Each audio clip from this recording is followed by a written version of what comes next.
della Mostra del Cinema.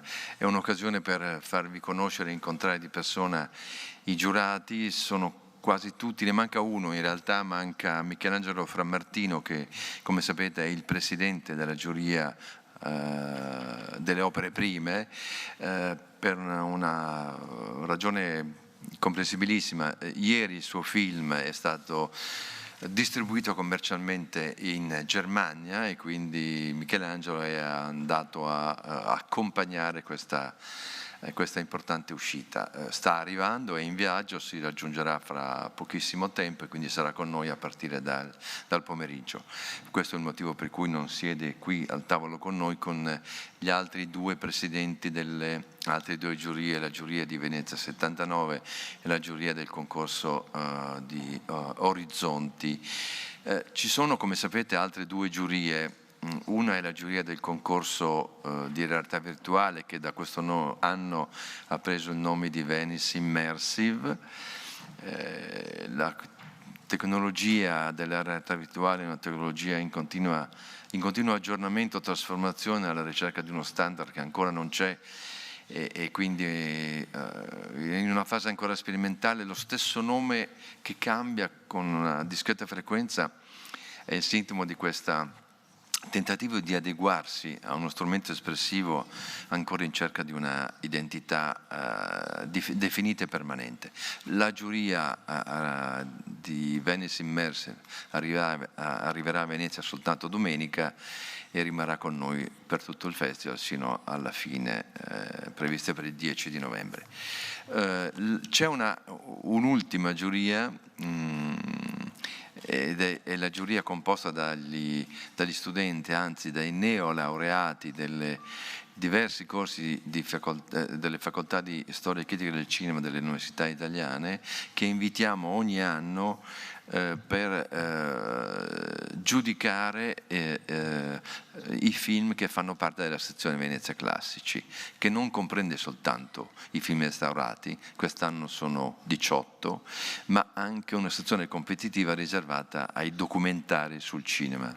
Sono 23 ragazze, se ricordo, 21 ragazze che vengono da tutta Italia e c'è un presidente coordinatore che è seduto qui in prima fila, che è Giulio Base, che ringrazio, così come ringrazio tutti gli altri giurati che hanno accettato il nostro invito. Non sanno quanto lavoro li aspetta e quindi sono ancora felici e sereni e contenti di essere stati invitati a Venezia, anche se spero che poi alla fine lo siano ancora, dopo aver scoperto quanto impegno che richiede loro il lavoro di giurati. Ve li presento velocemente, cominciando dalla giuria di Venezia 79, Julian Moore, che siede qui con noi.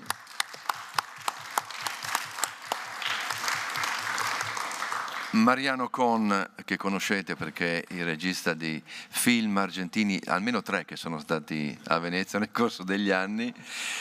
Leonardo Di Costanzo, un altro regista che non ha bisogno di presentazioni, almeno per il pubblico italiano. Audrey Diwan, eccola qui, che ha vinto Leone d'Oro proprio l'anno scorso a Venezia. Leila Hatami, che è un'attrice iraniana diventata famosa avendo interpretato un film di Asghar Farhadi, che ha avuto molto successo anche in Occidente. Kazuo Ishiguro, premio Nobel per la letteratura, grande cinefilo, autore di sceneggiature. Vi segnalo, tra l'altro, lo abbiamo già fatto in diverse occasioni, che domani passeremo in proiezione ufficiale il film che lui ha scritto e che ha prodotto, e che è il remake di un film di Kurosawa che si chiama Living. Il film era stato presentato al Sundance lo scorso gennaio, soltanto online, perché come sapete l'edizione del festival era stata cancellata per via della ricorrente pandemia. e mi è sembrato giusto e opportuno, non soltanto per rendere omaggio a Ishiguro, che è un grandissimo scrittore per il quale personalmente ho un'enorme ammirazione, ma anche perché il film lo merita. Mi è sembrato giusto offrirgli una seconda chance, anche se abbiamo dovuto fare un piccolo strappo al regolamento che prevede per Venezia solo prime mondiali assolute. L'ultimo componente della giuria di Venezia 79 invece è Rodrigo Sorogoyen, eccolo là, anche lui una nostra conoscenza, essendo stato con noi 3 anni fa con un suo film bellissimo che era Madre a Orizzonti. Giuria di Orizzonti, la presidentessa della giuria è qui al mio fianco, Isabelle Coichet.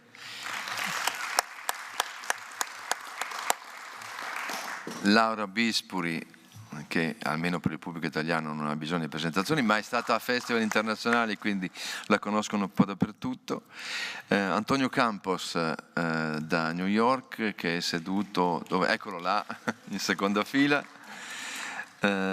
Sofia Giamà, eccola, anche lei una presenza di Orizzonti di qualche anno fa a Venezia, e infine Edouard Weintraub, critico, direttore di festival, è stato per 7 anni il direttore della Quinzaine des Réalisateurs del Festival di Cannes. L'ultima giuria che vi presento questa mattina è la giuria del concorso di opere prime, che ha una grande responsabilità, come sapete. Tra l'altro l'unica giuria che attribuisce un premio in denaro di $100.000 offerti dalla Filmauro da Aurelio De Laurentiis in memoria di suo padre Luigi De Laurentiis. Il presidente Michelangelo Martino ci raggiungerà a breve. Gli altri componenti sono Jan Matsushinsky, che è stato in concorso a Venezia soltanto lo scorso anno con un bellissimo film, Ana Rocha de Souza, eccola, che ha vinto un paio di premi a Orizzonti pochi anni fa, 2 o 3, non ricordo bene, con il suo film. Tessa Thompson da Los Angeles, eccola qua in prima fila, attrice e produttrice, sta avendo un grandissimo successo, avendo interpretato film anche di grande richiamo popolare. E infine Rosalie Varda, eccola, figlia di Agnès Varda. Lei è produttrice, costumista francese, ha lavorato per molti anni, ha collaborato al Festival di Cannes, insomma fa tante cose, tutte bellissime. Allora, di nuovo un grande ringraziamento a tutte le giurie, un augurio di buon lavoro a tutti e un augurio che possano godersi questo soggiorno veneziano. E adesso abbiamo qualche minuto, se volete, per le domande. Ecco, alzate la mano, ci sono dei microfoni in sala, c'è un qui in seconda fila e poi c'è un'altra in quarta e infine in ultima fila. Buongiorno, sono Alessandra De Tommasi di Leggo. My question is to Mrs. Moore. I would like to ask you, since the Mostra of Venezia is a celebration of the big screen and art in general, I was wondering if you would like to share with us the first time that you were mesmerized by the big screen, when you discovered the beauty of the big screen, and why, in your opinion, it's so important to be here in Venice, your personal relationship with Italy and the city. Thank you. Well, oddly, I think my relationship, I always, curation matters so much. I mean, that's why a festival like Venice is so important, because it's people kind of, gathering this extraordinary work for us all to discover. For me, oddly, I think the first curator I met was the person who programmed the local movie theater that I went to when I was 10 years old, and we lived in Juneau, Alaska. And because it was such a tiny, tiny town, they changed the movie every single week. So I would go and see a Disney movie like The Aristocats or something. And then I remember once when I was 10 years old, I saw Minnie and Moskowitz, which is a Cassavetes film. So at 10, to see that and to say, like, what is this? What's this world out there? How do I fit in it? that to me, I think, is the most important part of filmmaking and of being in films. And that's what I so appreciate about coming to a place like Venice, where there has been this tremendous curation and an opportunity to learn.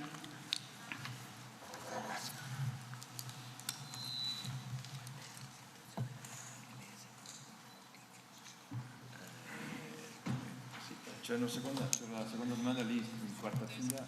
Ah, scusa, no, vai.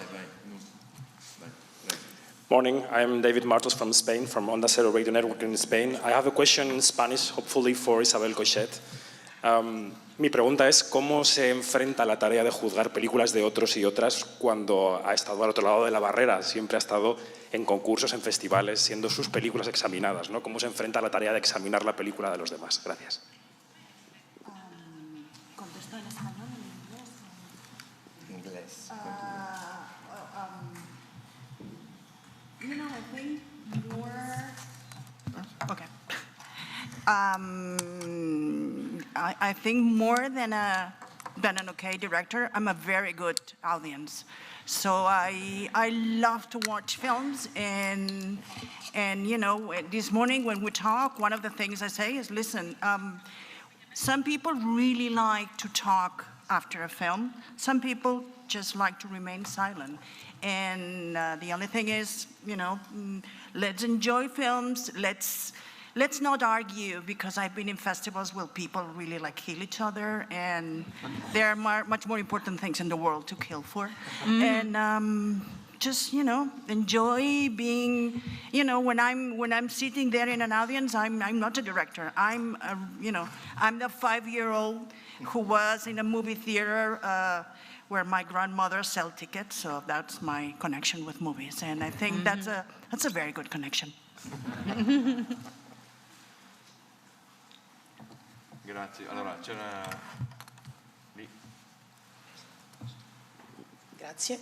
Thomas Cardinali per Cusano Media Group, una domanda per Julianne Moore. Le volevo chiedere, ieri in questa sala il CEO dell'Academy, Kramer, ha dichiarato che i festival sono fondamentali per il futuro, anche rispetto alle piattaforme. Qual è la sua opinione da questo punto di vista? Grazie. You know, it's so interesting because I feel like so often the discussion around the future of cinema ends up being a discussion that's really more commercial. It's more business oriented. And for me, I think most importantly is what's being created. What do we continue to make? How are we able to ingest it, observe it, you know, live with it? That there will always be different delivery systems. There will, I think in terms of how we live, how the world progresses, it's constantly changing. But art doesn't change. You know, I mean, that's a constant. People are always telling stories. People are always finding new ways to tell stories. We're writing them, we're acting in them, we're filming them, we're performing them. So that to me, and once again, that to me is what Venice is all about, an opportunity to see this unbelievable work.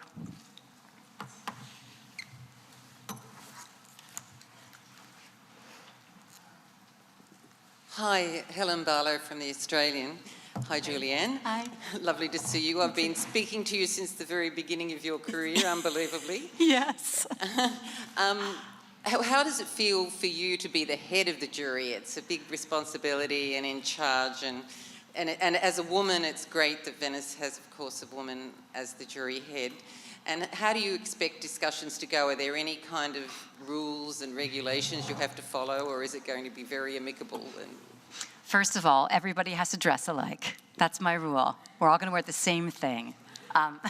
No, honestly, it's such an incredible honor to be here and to be, and that was a late laugh, Leonardo. Translation, yeah? Yeah. I think just to be included in this, to be that, I never ever in my life imagined that I'd be the head of this jury. The first time I came to Venice, I was an actress on an American soap opera. Okay, so that was in 1986, and if I had known then that I would be the head of the jury at the Venice Film Festival, I would have fallen in the canal. Honestly, it's such an incredible honor. But most importantly, to be with these unbelievably talented fellow jurors of mine. I'm so thrilled and impressed by their work. So My God, I love being here. What an opportunity. It really is a once-in-a-lifetime opportunity. Oh, yeah. Well, like I said, we'll all dress alike. We'll all eat at the same time. No,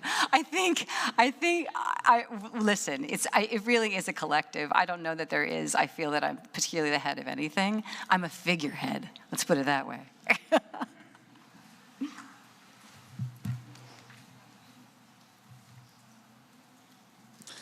Grande Federico from Xinhua News Agency. A question linked to the previous one. How do you organize your job? How are you going to organize your job in the jury?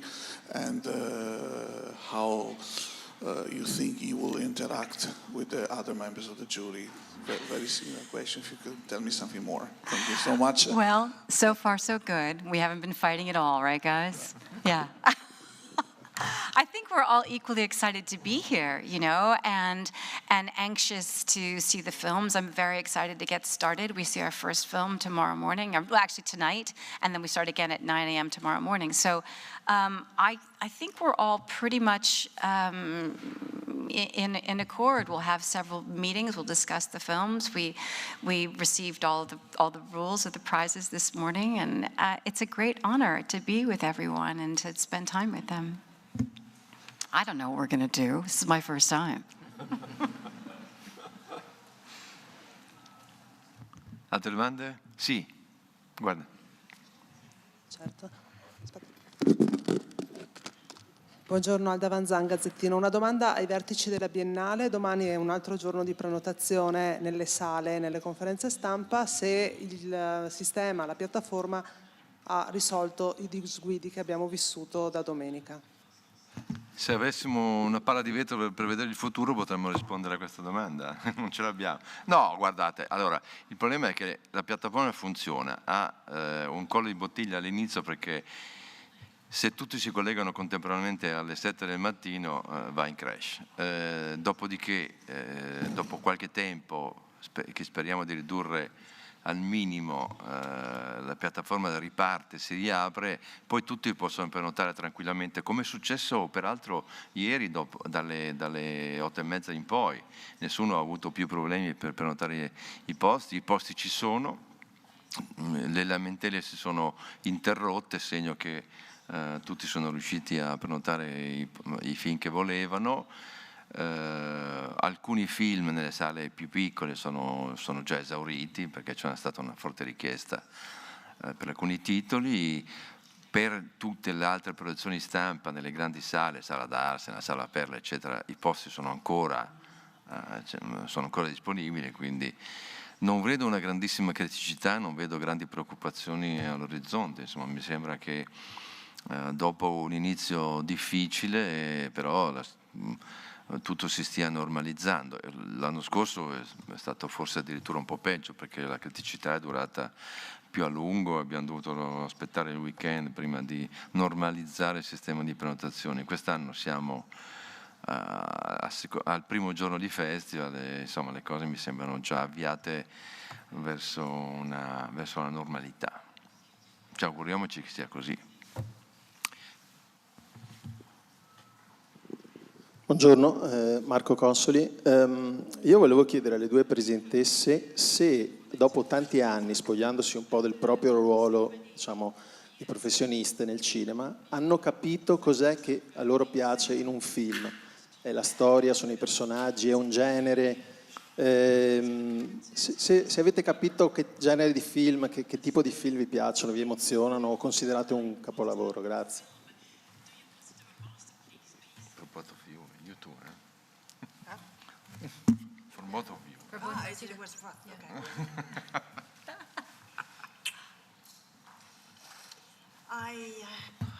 I just, I'm watching films since I'm 5 because, both my parents work, so that was my babysitting time in a movie theater. I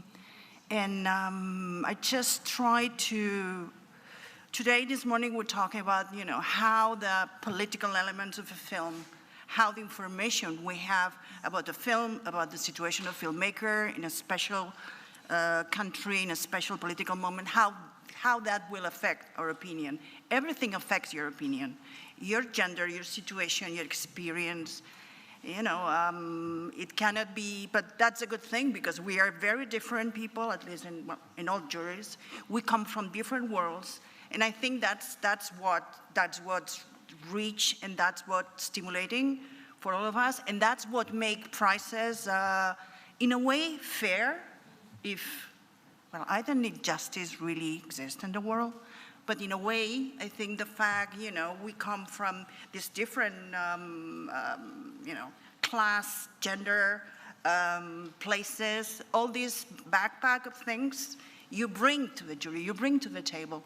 And as a journalist, you bring to what your opinion about the film.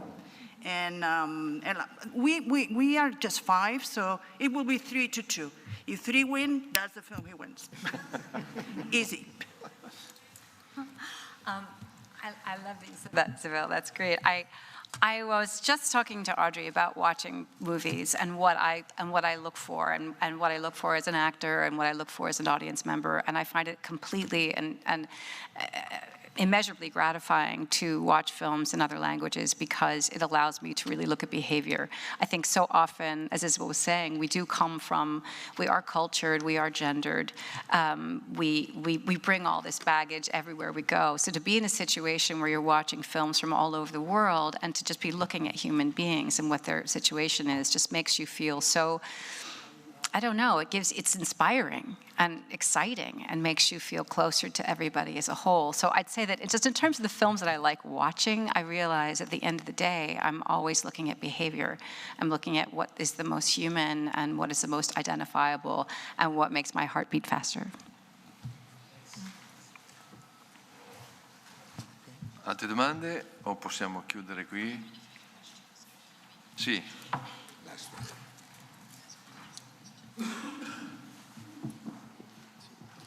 Buongiorno, sono Francesco e avevo una domanda appunto per la giuria. Mi chiedevo appunto nella valutazione di un film da cosa si partisse, appunto cosa si cercasse in un film che potesse avere appunto il titolo, che insomma, cosa cercano le due per reputare un film vincitore o insomma se si aspettano qualcosa da questi film che vedranno nei prossimi giorni.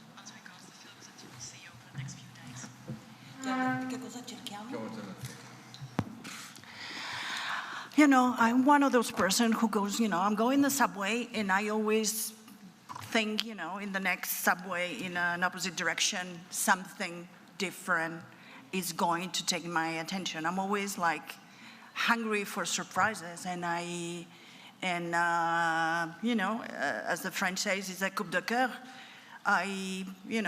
I'm a hopelessly romantic person. I guess I hope always like fall in love, like what's the thing I look for. Yeah, that's the excitement of this, you know, is that so often we're familiar with some of the filmmakers and their work, but then there are other filmmakers that I'm not familiar with at all. I have no idea what to expect. And to have this like these 10 days or whatever to watch these 23 films in competition and to not know every single day what you're going to see and what your reaction is going to be is just, it's electrifying. Very rarely do you have that opportunity in life where you don't know, you know, where you haven't planned your day in a sense. And so it's wonderful to simply be receptive and to such beautifully curated films. Allora, ultima domanda, qui in prima fila, grazie.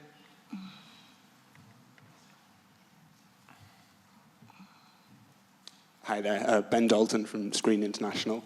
Question for Julianne. Earlier in your career, you worked with directors who really had a chance to find their voice, people like Paul Thomas Anderson and the Coen brothers. Do you still think it's possible for directors to do that in today's industry, and how do festivals play a part in that? Of course there's an opportunity to, oh, thank you very much. Grazie mille. Yes, of course there's an opportunity for people to find their voice. I mean, I'm certainly watching people emerge right now. It's so exciting when you see a brand new filmmaker, brand new actor, writer. as I said, I think that when we talk about the future of cinema, so often it kind of degrades into what the future of business is, and that's not the future of art. So people are always telling their stories, and there are always opportunities for it. Grazie, grazie. Mi hanno detto che sta arrivando Mademoiselle Catherine Deneuve, quindi liberiamo la sala delle conferenze stampa per lei. Grazie a tutti, l'augurio di Prammatica, buon festival, buon divertimento a tutti.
Buongiorno a tutti, grazie di essere qui e naturalmente ho il piacere di presentarvi Mademoiselle Catherine Deneuve, alla quale verrà consegnato stasera il Leone d'Oro alla carriera.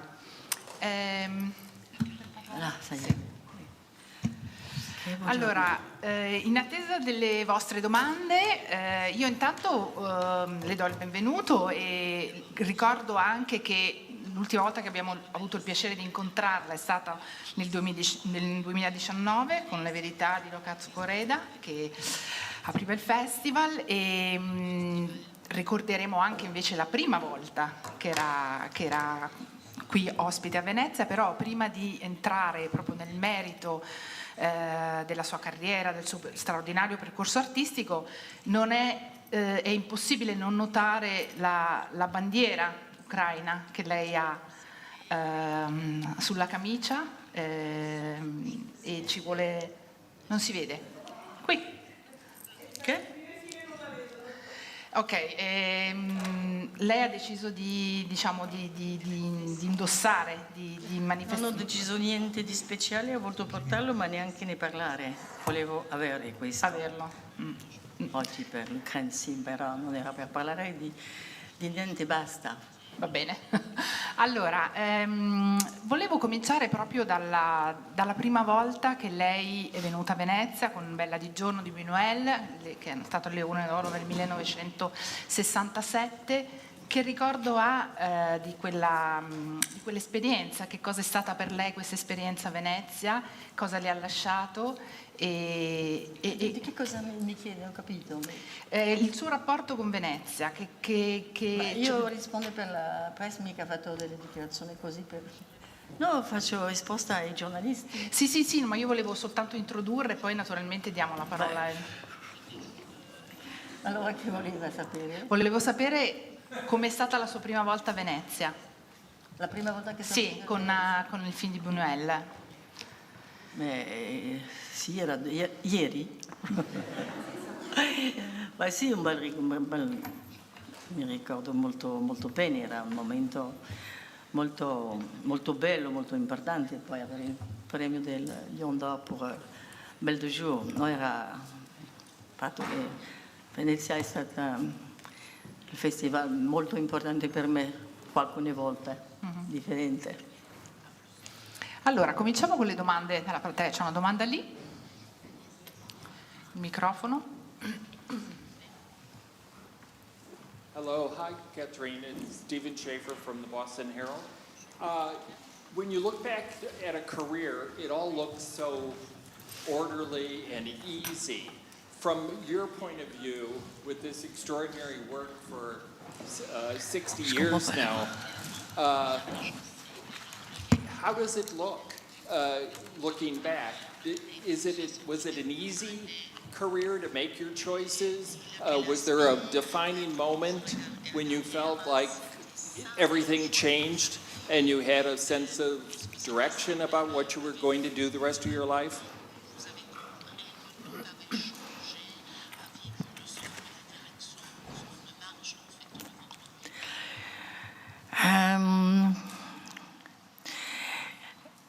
It's always very difficult when you have to stop at a time now of your life, to have to look at things as if you had decided everything.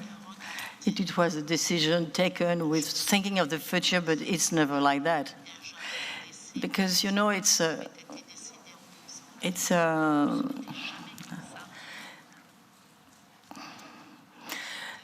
everything, when you look such a long time after, you have the impression everybody sees something like it was being always going up like that. Everything has been, and there is a lot of luck, good encounters, good decisions, sometimes bad. I mean, not bad, but wrong.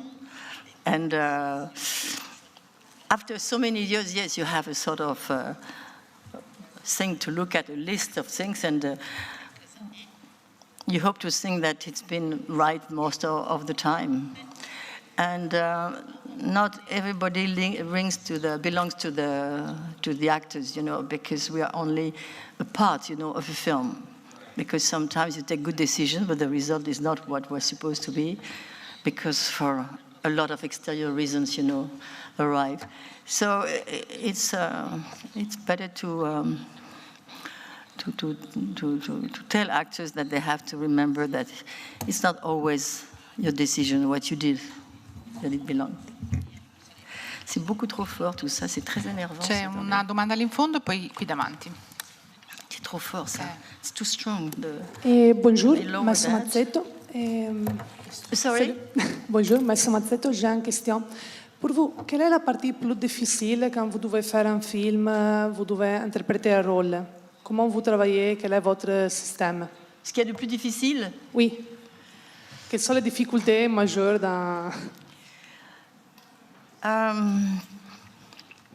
On ne sait pas toujours avant, quand on commence à faire les choses. Il ne vaut mieux pas qu'on pose trop avant si c'est vraiment difficile, parce qu'on sait que, si vous voulez, c'est un peu comme...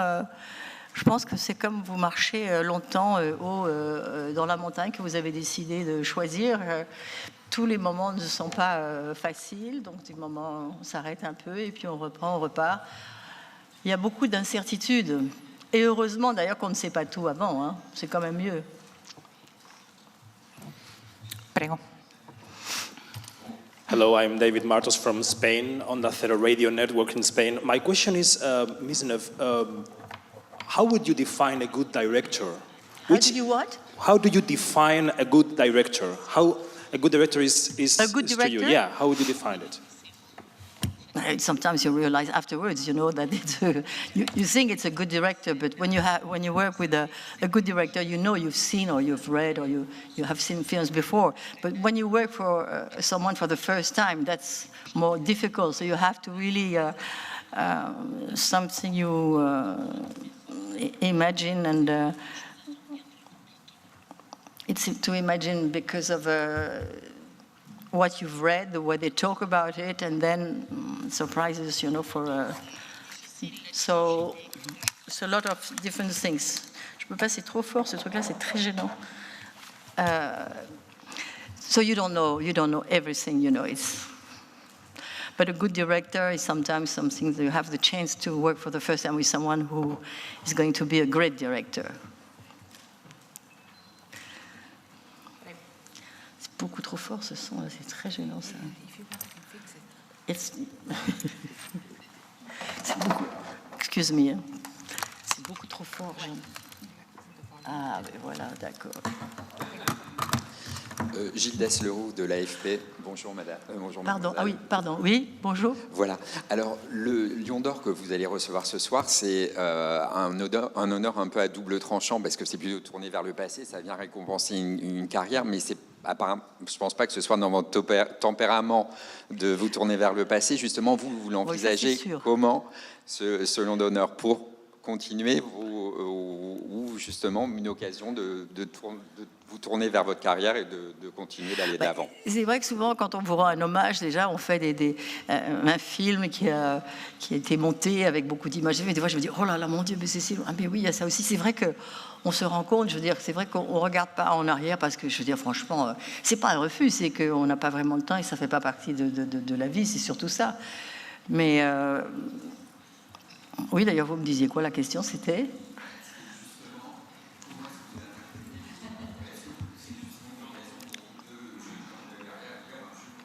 Ben, en arrière, je ne peux pas vraiment, parce que moi, j'ai fini un film il y a quelques semaines que j'ai tourné à Paris, et dans moins d'un mois, oui, je commence un film en langue anglaise, et qu'on va d'ailleurs tourner en Belgique. Enfin, pas un film belge, un film...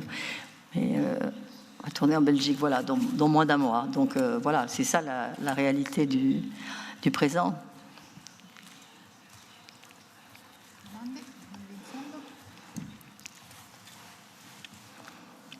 Moi, je comprends qu'il n'y ait pas trop de questions, hein. Franchement, c'est normal, hein. C'est pour sur la vie, ce qui a été fait, ce qui est... Oui. This is Margarita at the back. I'm from Catalonia Radio. This is DENEUVE. Comment? Here, I'm with... Ah oui, oui. Okay. Oui. My question is, which are the films that you consider that define your career? Thank you. Certainly the film I did with Jacques Demy, Empress of Rochefort, Cherbourg, the first film with Jacques Demy, that's for sure. And certainly François Truffaut and André Téchiné, who I did several films, but that have been very major encounters for me, yes. Una domanda qui, poi lì. Signora qui. Oh, hi, Katrine. Hello. Helen Barlow here. Just wondering, you were a sex symbol in your youth. How difficult, looking back on it, was to live with that? And is it easy now to being gorgeous and older? Well, I was lucky enough. I was not a sex symbol. You weren't a sex symbol? No. Thought you were. No, I was very, very often, because of my look, because of my blonde, long hair, but it never went to the sex symbol. And actually, if you look at the pictures of me that I've done before for such a long time, you won't find me very sexy photos, as we say sometimes for this word. But it is always a challenge when you're supposed to be a certain look, a certain good look, and always it's a challenge. It's not something. It's very important, but it's not the major thing for me when I work, especially those last years, of course. Mm. And how is it being a woman of your age then? How what? How is it being an actress at your age in comparison to when you were younger? I think it's much better to be in Europe than in America. To get older as an actress, and especially as a woman, but as an actress, that's for sure. That it's a little better now because I remember, but I think even in the 50s, I think that after 35, and actors were more than mature, so you were going to other kind of parts. But everything was different, the light was different, the way to do films was very, very different, especially the light, that was so... No, it's changed, but still, I think it's better in Europe for that. Allora sì, c'era una domanda prima lì dietro e poi torniamo qui davanti, prego. Sì, buongiorno signora DENEUVE, volevo chiederle qual è il suo rapporto con l'Italia e soprattutto cosa rappresenta per lei il Leone alla carriera. Alors, j'ai pas compris. Qual è il suo rapporto con l'Italia, col cinema italiano e cosa rappresenta per lei questo premio? Well, il cinema italiano, sì, it's always, sì, sempre, I think it's better to say English. Italian cinema has been always important in my life for cinema in general. It's a very important cinema, and I'm very proud to be invited this year for the Festival of Venice, which has always been very important for me for such a long time. And so I'm very... Not only I'm proud, I'm very pleased, It's a remerciement. It's a big thanks, for that. Allora, torniamo qui davanti, sono due domande. Buongiorno a tutti, Lucrezia Leonbruni, agenzia di stampa Dire. Se avesse la possibilità, il potere di cambiare oggi qualcosa dell'industria cinematografica, che cosa cambierebbe? Grazie. Se potesse cambiare qualcosa dell'industria. Cambiare qua? Qualcosa dell'industria cinematografica, che cosa cambierebbe? Cambiare, to change something. Change, I don't know, because cinema is changing a lot. There is a lot of films now being made also for in a different way, like Netflix, OCS, all the company that do those films. I hope that films are going to stay important for people to go to the movie. I think a lot of people now see film inside, but I always find a big difference to see a film even on a very big screen. I have a big screen for television. I like to see a film for the second time, when I see it, but I don't like to discover a film. I want to be really in a special, in a cinema with people that I don't know, with not only the sound, it's the atmosphere, It's very different because at home, everything is very different. You don't feel things the same at all. So I hope cinema is going to go on. The thing would be to change for, I would say, was still to get the possibility to do films. Sì, c'è la signora qui davanti prima e poi arriviamo. Prego, Gloria. Sì, ce l'hai lì il microfono, Gloria. Grazie. Ecco, signora, immagino che molte giovani attrici le chiedano consigli, le chiedono come si diventa una brava attrice. Sua figlia anche è un'attrice ormai affermata. Ecco, che tipo di consigli, consigli senti dare a chi comincia a recitare? Molte giovani attrici la vedono come un modello da seguire. Lei che consigli dà alle giovani attrici? Consiglio to suggest something? Never. Never, because it's so individual and so different, and no rule. I mean, the rule I would give would have nothing to do with film. It would be in general for life, to try to stay yourself and to maintain your own taste, and your own mind, and your own personality about what you like and you would like to do. I think that's the major thing. But I'd never give a suggestion to anyone private when I meet someone. No, not so much. It's impossible for me.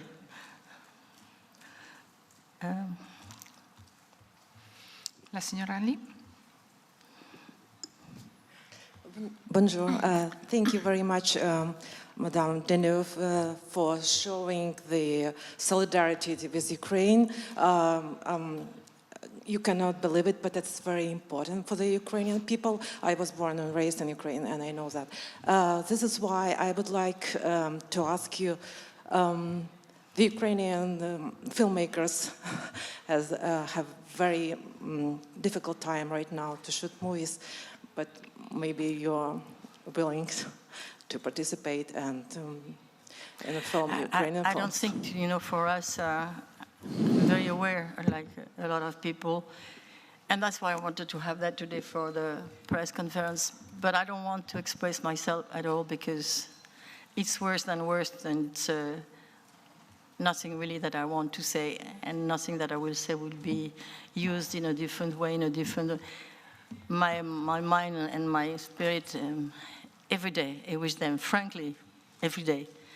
But I don't have any declaration to do on it. There is much, too much. Una domanda qui davanti.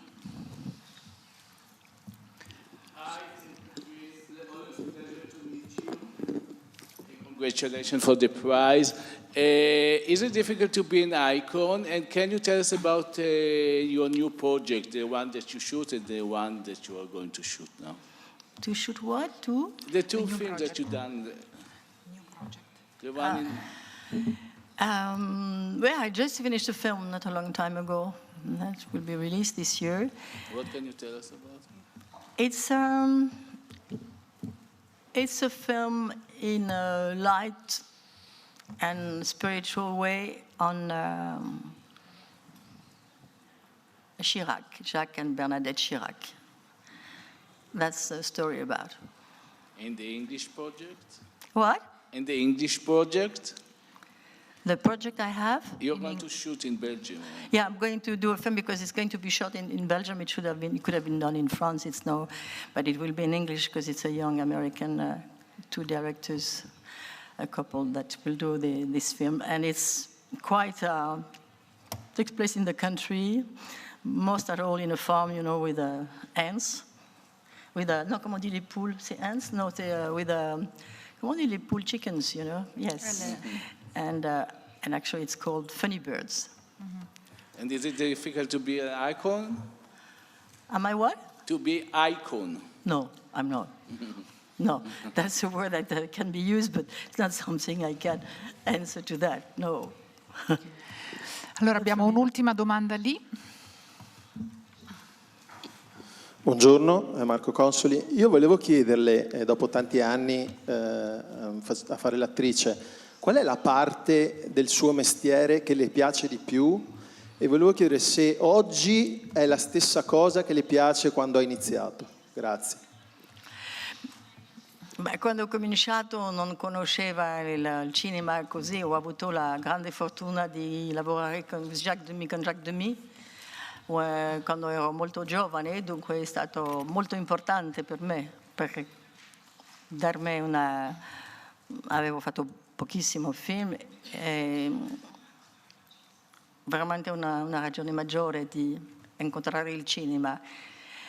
E anche oggi quello importante per me è di fare un film. E nel film, prima di tutto, è la storia che vado a fare. Questo è il più importante, la sceneggiatura. Però a me che mi piace l'ambiente veramente con la gente con la quale vado a lavorare, chi conosco ha lavorato e chi vado a scoprire.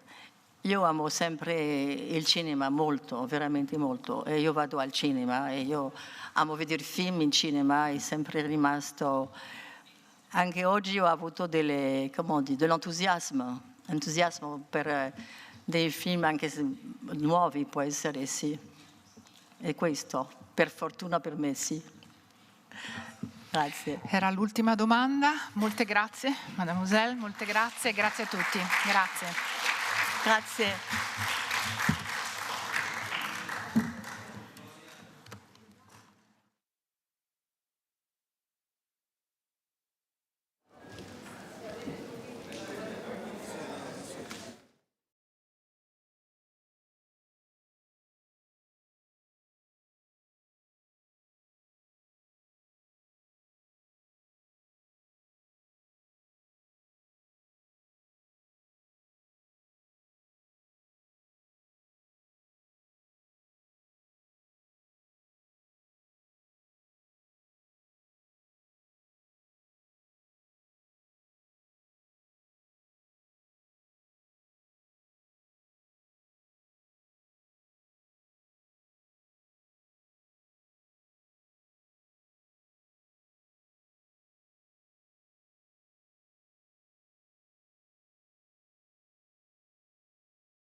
Allora, buongiorno a tutti. Siamo qui per la conferenza stampa di Princess, che è il film di apertura di Orizzonti, della sezione Orizzonti. Ho il piacere di presentarvi gli ospiti al tavolo, che sono i produttori Carla Altieri, Young Film, Nicola Giuliano, Indigo Film, e Paolo Del Brocco, Rai Cinema.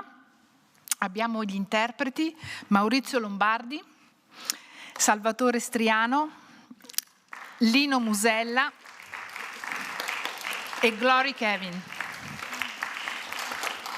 e regista e sceneggiatore Roberto De Paulis. Allora, io vorrei cominciare questa chiacchierata chiedendo proprio a Roberto dell'incontro con queste ragazze, da cui è nata l'idea del film, come è avvenuto, che tempi ci sono stati anche, no? Per pensare e realizzare questo film, che avete, se non ho letto male, contribuito a creare insieme, a scrivere insieme con queste ragazze che poi interpretano se stesse, quindi avete creato una sorta di spazio, no? di condivisione, di scambio. Come è avvenuto tutto questo? Devi schiacciare il pulsante grigio sotto? Ecco.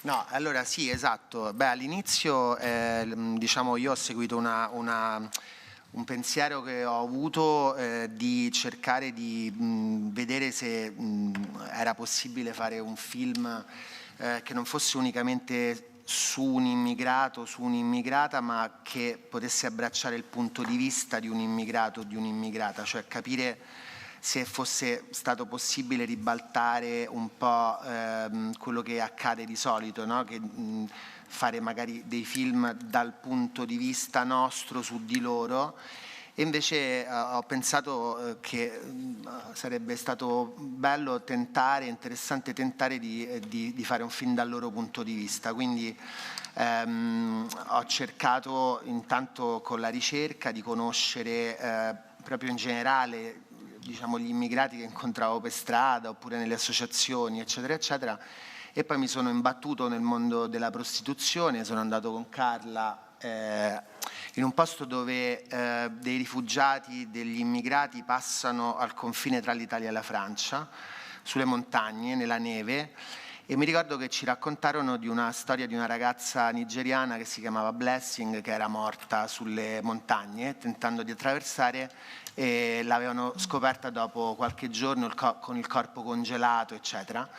E allora lì ho pensato per la prima volta che il mondo della prostituzione poteva, pensando a questo corpo congelato che così è rimasto nelle montagne, ho pensato alla prostituzione e mi sono fermato quindi per le strade a parlare con le ragazze nigeriane che lavorano, e ho trovato che quel mondo potesse restituire bene il tema dell'immigrazione, cioè nel senso questa marginalità che loro vivono, l'emarginazione, stare ai margini delle strade oppure addirittura, come succede nel film, nei boschi, quindi lontano dal mondo che noi abbiamo costruito, no? E anche nei nostri, come dire, le fondamenta della nostra civiltà, che sono le piazze, i palazzi, le città. Loro invece sono fuori e come in uno stato quasi primordiale, diciamo. Ho visto queste ragazze che mangiavano, come accade nel film, magari gli animali che trovavano là, costruivano casette dove a volte rimanevano a dormire, insomma una marginalità molto molto forte che poteva restituire il tema dell'immigrazione in maniera potente a livello anche visivo, eccetera. E poi durante la ricerca ho provato a tenere saldo in mente questa così promessa, questa ambizione che mi ero dato, cioè quindi di non fare solo un film su di loro, ma anche con loro, e quindi tutto il percorso dalla scrittura alle riprese, soprattutto diciamo che con l'alternanza di diverse ragazze fino ad arrivare poi a lei, si è creato questa volontà di lasciarle libere di autorappresentarsi, di raccontarsi, di condividere gli stati d'animo che potevano avere nel momento in cui succedeva qualcosa, anche a livello astratto, quello che pensavano, quello che sentivano. Quindi è stato un film molto istintivo, cioè di seguire gli istinti che lei seguiva, diciamo, anche durante le riprese, quello che lei provava, perché mi sembrava assurdo francamente costringerla a fare quello che dicevamo noi, poiché lei ha vissuto la strada e sapeva molte cose meglio di noi e veniva da una condizione di costrizione precedente molto lunga, quindi è stata una liberazione, come dire, invece darle la libertà di fare quello che voleva, quello che sentiva e partecipare creativamente al film, Certo. più o meno. Ecco, ma appunto proseguendo proprio su questo che dicevi, volevo chiedere a Glory se appunto lei ha avuto sin dall'inizio l'impressione che questo film potesse finalmente ribaltare un punto di vista, potesse liberare anche questo tema da insomma, i luoghi comuni che spesso accompagnano, no, il racconto di questa dimensione. Quindi se è una cosa che è emersa subito, se è stata una delle ragioni che l'ha spinta ad accettare questo per lei.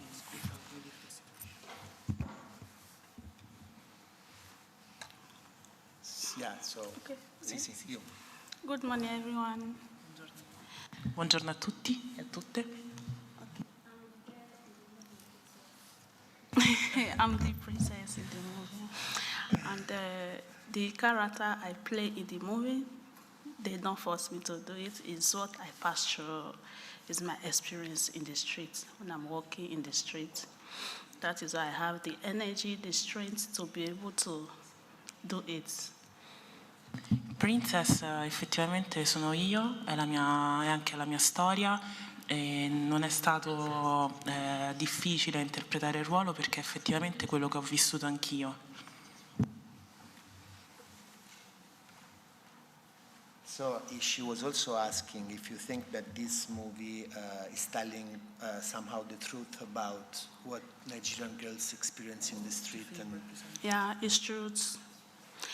I did this movie for the behalf of my African people, so that the world can see it, what they are passing through in the streets, the way the client is maltreating them, like they are not human beings. That is why I decided to do this movie, so that they can see that we are also human beings. They can treat them like human beings, no matter the condition they are passing through, no matter what they are doing. Sì, con questo film volevo rappresentare quello che succede in strada, i maltrattamenti che subiscono le ragazze mentre appunto svolgono questo lavoro, il modo disumano in cui tante volte vengono trattate, quindi volevo rappresentare proprio questo. Lombardi, Striano e Musella, come siete entrati nel progetto? Se avete avuto anche voi la possibilità di scrivere in qualche modo i vostri personaggi, le relazioni con la protagonista, come è stato il vostro coinvolgimento? Buongiorno a tutti, vorrei intanto ringraziare la produzione e il regista che hanno avuto non il coraggio ma l'intelligenza di produrre un film così importante, perché è un film fatto d'anima e non di prodotto. Oggi spesso si parla solo di prodotto, invece qui c'era un'anima ben definita e proprio l'incontro fra Roberto e Glory è stato per me la scintilla che mi ha dato la possibilità di lavorare su una dinamica di recitazione, diciamo di togliere la recitazione ad arte per arrivare ad essere credibile con Glory, perché poi era Glory che dettava la tempistica, la recitazione e quindi il contesto dove noi potevamo esibirci, se possiamo parlare di esibizione. È stato un modo di ribaltare come un calzino il proprio modo di vedere e di fare cinema, e questo è molto interessante e importante. Lino, vuoi rispondere? Sì, buongiorno a tutti. Io dico sempre che ho avuto molte resistenze iniziali prima di cominciare le riprese, resistenze che però sono state fondamentali, perché la distanza tra quello che è il nostro mondo e quello che è il loro mondo è grande, e quindi forse per un attore l'errore più grande era quello di poter avere la presunzione di comprendere come stanno le cose. Quindi mi ci sono avvicinato con timidezza e ho scoperto con grande sorpresa la sua timidezza, la timidezza di Gloria e del suo personaggio. Ho scoperto questa zona protetta che c'è in loro, che c'è nel suo personaggio, che c'è nella sua persona, questo cuore che loro proteggono, perché dovendo stare per strada devono formare una scorza molto dura, e questo è arrivare a questo cuore, conoscere in parte questo cuore, secondo me è la bellezza di questo incontro, anche di questo film. Buongiorno a tutti. Io ho avuto un sacco di incontri con Roberto, che mi spiegava un po' il film che aveva in testa e mi ha raccontato un po' di Gloria e delle sue amiche, quindi sapevo dove stavo andando, però non conoscevo chi ero io. Poi mi sono rivisto quando sono entrato sul set. Questo film ha fatto molto riflettere, mi mandava a casa con dei punti di domanda in testa sul giudizio, non sapevo chi mi facesse più tenerezza, se io come cliente o loro come... perché veramente si toccano delle linee molto difficili da raccontare, quindi si è fatto un sacco di fatica. Poi, poiché erano attrici di strada come lo ero io tanti anni fa, mi hanno abbuffato e mazzato, quindi è stata molto dura, è stata veramente dura, perché facevano sul serio loro. Io invece, lui veniva da me, Roberto, e mi diceva: tu sei un attore? Facevo: ma quale attore? Io mi stanno abbuffando e mazzate, guarda il cazzo. E quindi è stato ci siamo anche poi divertiti quando abbiamo iniziato a familiarizzare, però sono contento e ringrazio tutti, chi l'ha prodotto, chi l'ha girato, chi l'ha scritto, perché io sono fortunato che faccio sempre meno film di intrattenimento e sempre più opere importanti. Questo è un film importante che la gente lo deve vedere, perché ci fa riflettere su un mondo che conosciamo apparentemente. Tutti passiamo per una strada e vediamo queste ragazze buttati lì ai bordi di un marciapiede, ma nessuno sa chi sono, da dove vengono, che cosa fanno, quindi questa cosa mi ha arricchito come uomo, quindi grazie. Prima si parlava di coraggio, Salvatore appunto parlava del fatto dell'importanza di realizzare un film così, quindi volevo coinvolgere i produttori a questo punto e chiedere, ecco, coraggio, audacia, necessità di realizzare film così che, come dire, restituiscano sicuramente un'immagine più autentica di quello che si vuole raccontare. Chi vuole cominciare? Sì, buongiorno. Sì, si producono sicuramente con coraggio, con audacia e con rispetto, prima di tutto dell'autore che sottopone ai produttori un'idea di questo tipo, e quindi il rispetto nei confronti dell'autore e della storia stessa, quando la storia è questa qui. Ci vuole coraggio perché rispettare l'autore, rispettare la storia, rispettare quindi le scelte di avere Glory Kevin come protagonista e tutte le altre, lavorare con attori non professionisti, essere così aderenti alla realtà, va tutelato, va difeso, e per fare questo ci vuole coraggio, ci vuole grande passione e bisogna lavorare in concerto, insieme, come un team che appunto noi abbiamo trovato sicuramente con Rai Cinema, che dall'inizio ha sostenuto lo sviluppo della sceneggiatura per poi confermarsi anche in produzione, e con Nicola Giuliano, Francesca Cima e Carlotta Calori della Indigo Film, che hanno sostenuto il film subito insieme a noi.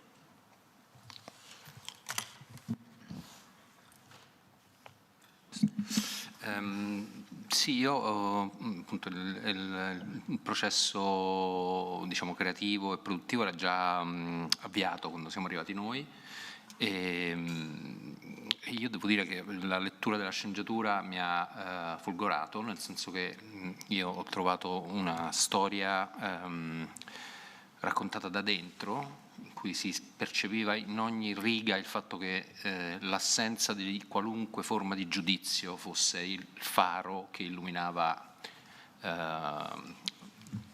cioè l'autore di questa storia.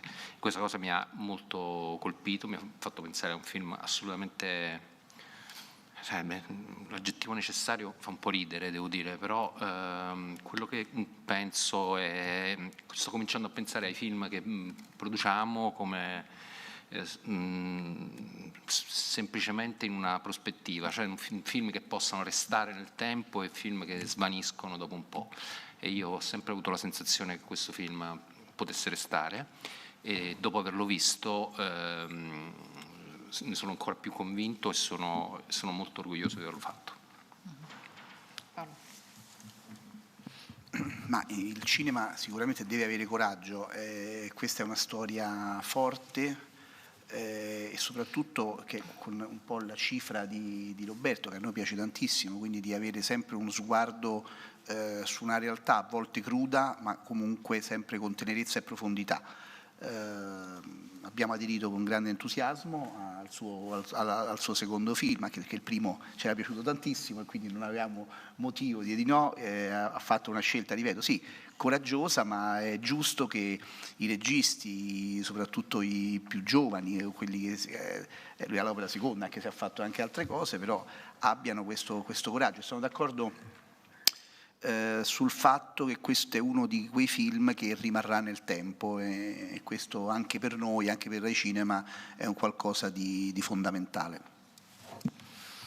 Intanto, se ci sono domande in sala, alzate la mano. E appunto, si diceva, Roberto, una realtà dura ma con cuori puri, no? Mi sembra che la purezza dei cuori torni anche questa volta. A questo proposito ti volevo chiedere quanto è stato difficile lavorare su questo equilibrio tra una realtà, diciamo, più degradata, più crudele, e invece la poesia che emerge da questi personaggi, cioè, e tra la realtà e anche la finzione di queste persone, che comunque, di queste ragazze che comunque si mettono in scena, no? Come hai lavorato su questo equilibrio?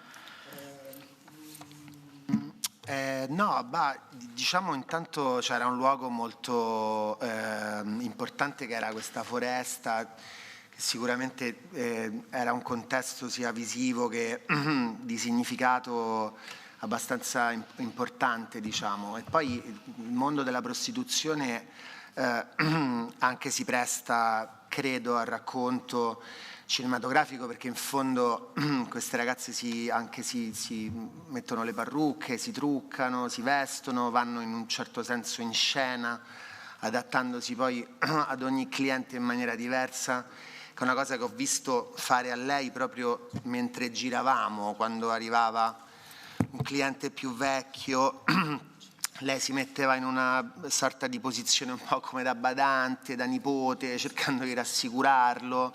Quando arrivava un altro cliente, insomma, c'era un grande adattamento come di ruolo.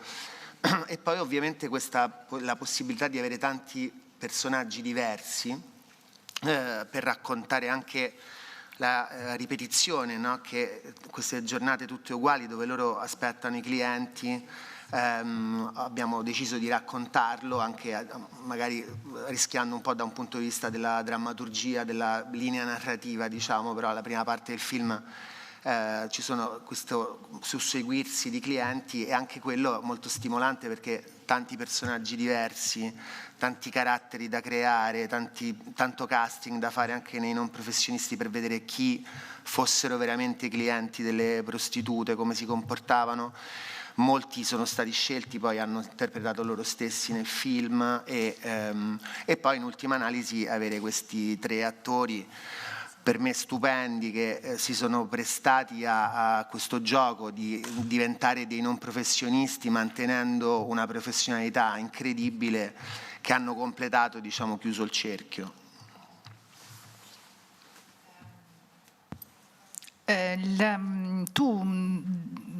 Ti piace la definizione di racconto di formazione per questa storia, e chi riguarda più il personaggio di Princess o più i suoi clienti?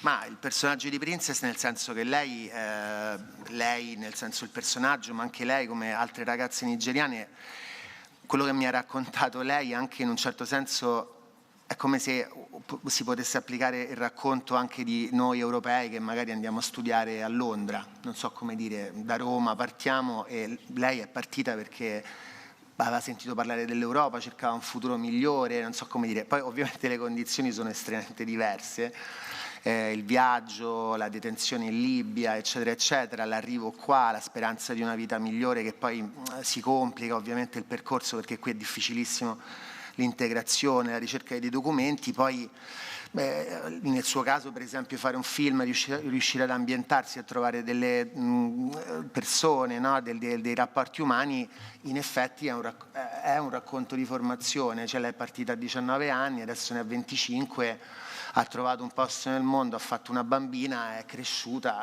non so, quindi sì, secondo me tante ragazze che partono dall'Africa a 16-18 anni cercano un'emancipazione, un futuro migliore, come anche tanti altri esseri umani sparsi per il globo, quindi in questo senso sì. In un altro film il personaggio di Lino Musella sarebbe stato il principe azzurro che è tanto atteso, ecco. Invece qui emerge chiaramente che la protagonista appunto deve salvarsi da sola, deve cavarsela da sola, deve trovare la propria strada autonomamente. Anche questo mi sembra così un punto di vista diverso, più coraggioso, più consapevole anche poi della realtà dei fatti. Mi piacerebbe un commento da parte di Lino e anche di Glory, se ha voglia. Sì, assolutamente. Inoltre quel personaggio si trova dentro una contraddizione che io posso capire perché probabilmente è più vicino a qualcosa di mio.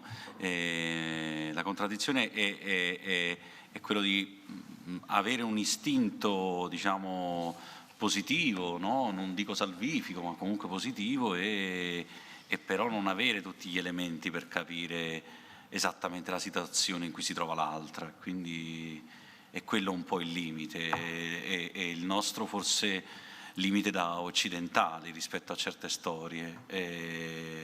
Infatti credo che questo film possa farci aprire un po' gli occhi, e ci riesce perché è un racconto dal di dentro e perché si empatizza con lei come essere umano. Mm-hmm.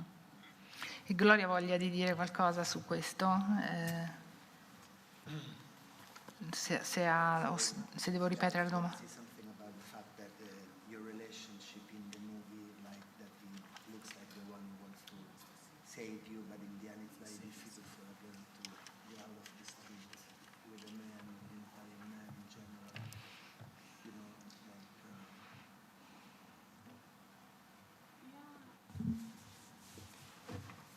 It's difficult to leave the streets with the Italian, right? Yeah, no, but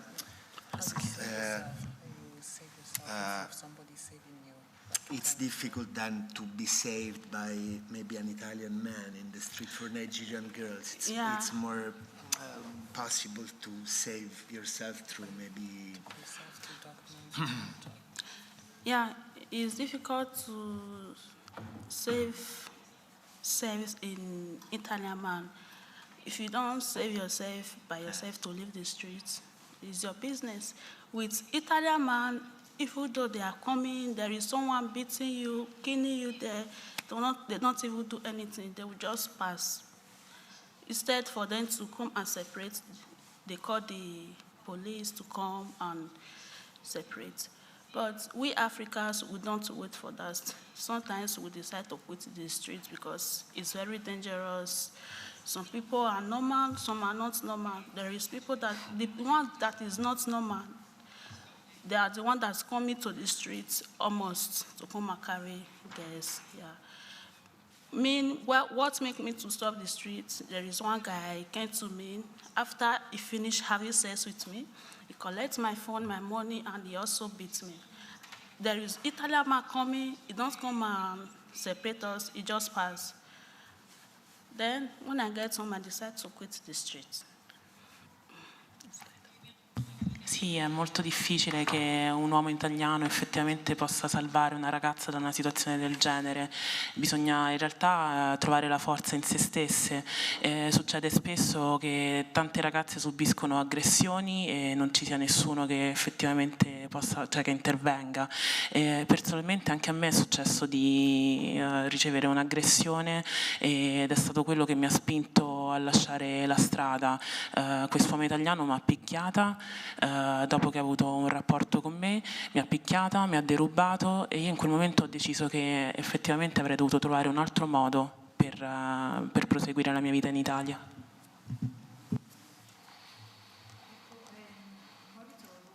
Volevo chiederti anche invece di eccessi del tuo personaggio, no? Questo personaggio apparentemente così ben disposto, generoso, che però poi ovviamente si tirerà indietro. Ecco, è una cosa che avete costruito insieme anche sulla base degli incontri con i veri clienti. Ci sono clienti che arrivano con una macchina meravigliosa e promettono così weekend da sogno, piuttosto esistono veramente? Come hai costruito il tuo personaggio? Con Roberto abbiamo fatto lavoro a monte, altrimenti se no sul set non sarebbe nato quella spontaneità. Io personalmente ho cercato di accentuare quel lato tipicamente maschile, di essere suadente verso una donna, per cercare poi di portarla a sé. E magari dopo, tristemente dopo l'atto sessuale uno la scarica, no? Che succede così nella realtà, che ci piaccia o no, che siamo d'accordo o no. E in questa cosa Roberto me la chiedeva proprio in una scena con una donna di strada, che è pagata per fare quella cosa in maniera molto naturale. Ecco, ho dovuto farmi un po' di violenza perché ho dovuto accentuare proprio questo lato maschile, tipico di predatore, e di promettere a questa meravigliosa creatura: sei stupenda, sei meravigliosa, sei bellissima, io ti cambio la vita, io ti faccio questo, quest'altro, perché avevo i mezzi per farlo, in quanto ero pieno di coca, macchina, Ferrari e super, quindi lei era totalmente, veramente invaghita di questo personaggio e poi cerca di scaricarla.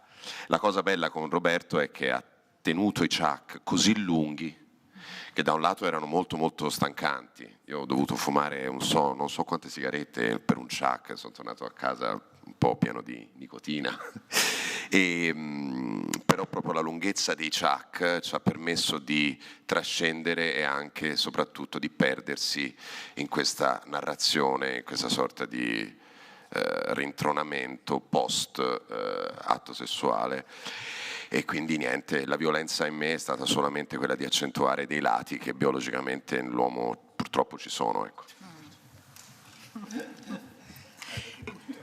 No, purtroppo, perché insomma non è bello. È stato gentile con lei. Con lei sì, anche perché Roberto mi diceva simpaticamente, dice: Maurizio, approfittane, perché lei mi sa che è un po' è invaghita. Ma no, ma dai Roberto, sì, un po', secondo me gli piaci, con gli altri è più cattiva, invece con te gli piaci. Il regista ti manipola. Tutto, uno pensa sia tutto improvvisato, questo film non è vero, manipolava il manipolatore. Ma le ragazze hanno visto il film e che reazioni ci sono state? Lei l'ha visto l'altro giorno, pochi giorni fa, e noi eravamo un po' preoccupati, invece ha riso tutto il tempo, perché evidentemente le piaceva molto vedersi, quindi glielo farò rivedere una seconda volta, magari per parlarne anche con più calma. Ovviamente la prima volta che l'ha visto era un'emozione che si è tradotta in così, insomma, spensieratezza, diciamo, perché ha aspettato tanto per vederlo. Però if you want to say something about the movie that you just watched 2 days ago, a week ago. Okay, when I saw myself on TV, I feel excited. It makes me to laugh very much because I can't imagine myself playing that kind of thing. And when I saw myself on TV, I don't even think that the movie will come out that way. When I saw it, they really tried their best to arrange everything, edit it, and they make me look beautiful, make me feel excited. quando mi sono vista sullo schermo per me è stata fonte di una grandissima emozione, ho riso tutto il tempo perché ero incredula vedendomi appunto lì proiettata e è stato un lavoro, ho visto che è stato un lavoro bellissimo, sono molto grata e mi hanno reso bellissima, mi sono vista sullo schermo e mi sono sentita emozionatissima e molto molto bella.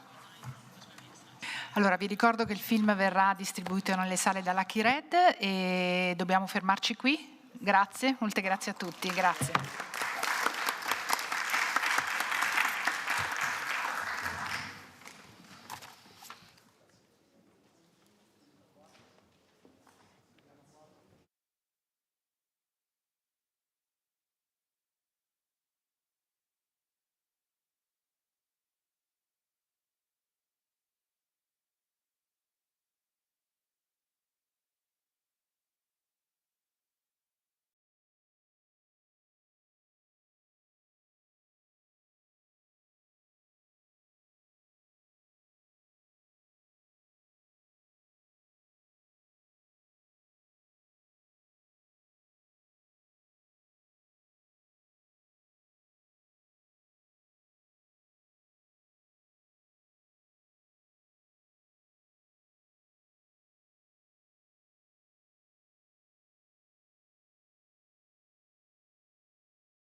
cadeva qualcosa. Ah, ok.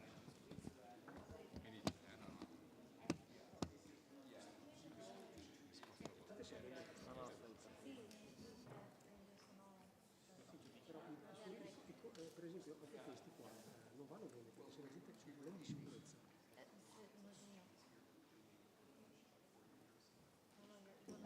Se qualcuno inciampa, if someone has a face accident, it's not possible.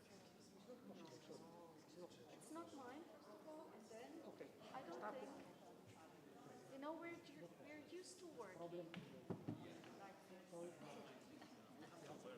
This is not, for us, it's no problem at all. No. Excuse me, don't do that. It's my matter. You have to know It's so well arranged. It won't disturb us. You have to say to stay here? No, it's a very good place to work because we have this here. So where can we stay? This is a problem.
Buongiorno e benvenuti alla conferenza stampa del nostro film d'apertura, White Noise.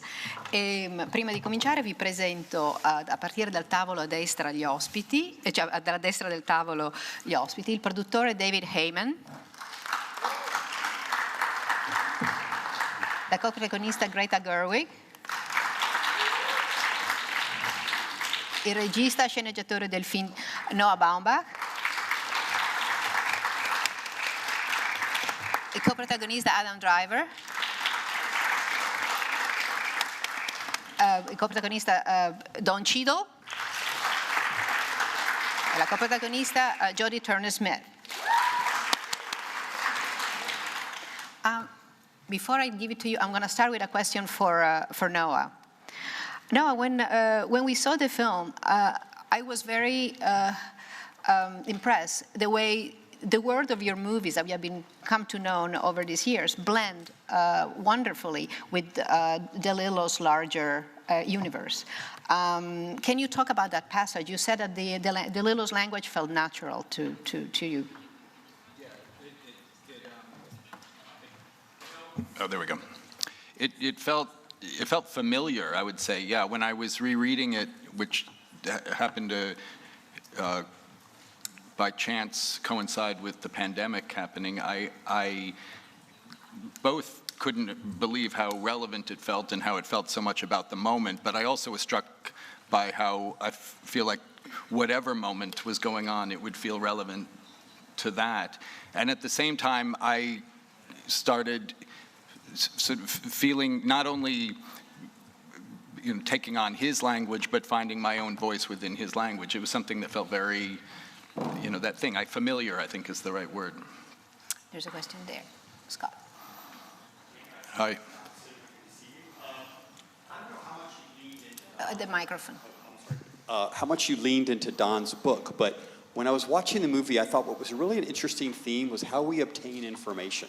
Mm-hmm. That first we see it from the family, we see it from the professors, we see it from the media. And I was wondering, what type of commentary are we talking about? Not only how we obtain information, but then what we do with it. Absolutely. Well, I saw the family. There's that great line that Murray, Don's character, says that family is the cradle of the world's misinformation, and I think we see that on a in our families all the time. Just the things that are said, the way we even talk about our own family histories, we start to embellish, truths change. And then I thought, well, what a wonderful sort of representative and representation of not only the country, America, but sort of the world at large and how we take in information. And so you have the kids who are constantly going, and with maybe it's true, maybe it's not, they don't even know. And I thought it's wonderfully, I found it very funny, and also what Julie was saying, familiar to me, because I've often played with language and how language shifts within conversation. But I also think it's very much true of the moment, and many moments. I mean, you're talking about television and radio then. Now, of course, we have the internet. But I think the movie is sort of very much about how, we create these rituals and these strategies to try to hold off danger, death. And sometimes death comes, as it does in part 2, it comes for us. And in a way, we don't even know how to react. We look to TV, we look to the other people in the other cars. How do we even know if this is real danger or not? Because we're so used to seeing it on television. And part 3 is, okay, we're back to all of our strategies, our rituals, we're back shopping in the supermarket, but we've seen something new, and what do we do with that information? And I found the message in the novel, and the message that I sort of set out in the movie is it's an opportunity to become closer. The family starts to look more inward, and then they start to come closer.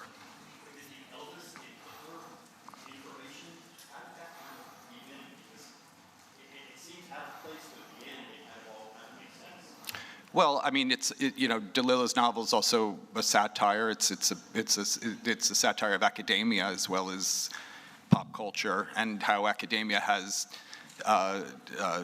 sort of imbibed pop culture into its, so you can have, essentially the study of something of Hitler alongside the study of something like Elvis. But we see it, you see it in, your search engines, how this stuff all levels out once you start looking all together. You can look at a video of this, you can look at a video of that, and it all starts to take on almost equal measure, when of course it doesn't. But I found that sort of so amazing about the novel, and and also it's I think there's real humor in it as well. And I mean, to sort of have Don and Adam go at it like that was an amazing opportunity.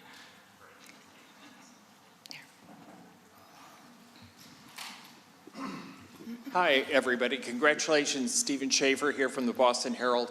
For Greta and Adam, you've worked with Noah before.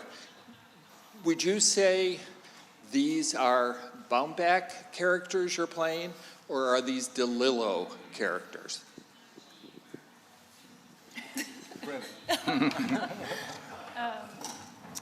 I guess I drew the short stick. I don't know why I'm wearing these. I know what I'm saying. Okay, here I go. Well, I think it's sort of similar to what Noah is saying. When he started rereading the book, I started rereading the book, and the book has this quality to it where There's something about the language and how on fire Don DeLillo seemed to be when he was writing it, that it makes you, while you're reading it, look up and say, listen to this, and then, you know, want to read sections out loud.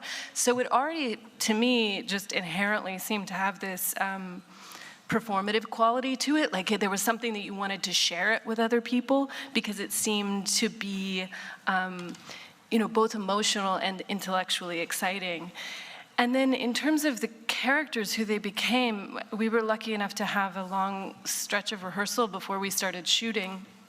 And I think that's when they became real people, because I think in the world of the novel, they felt more abstracted in a way.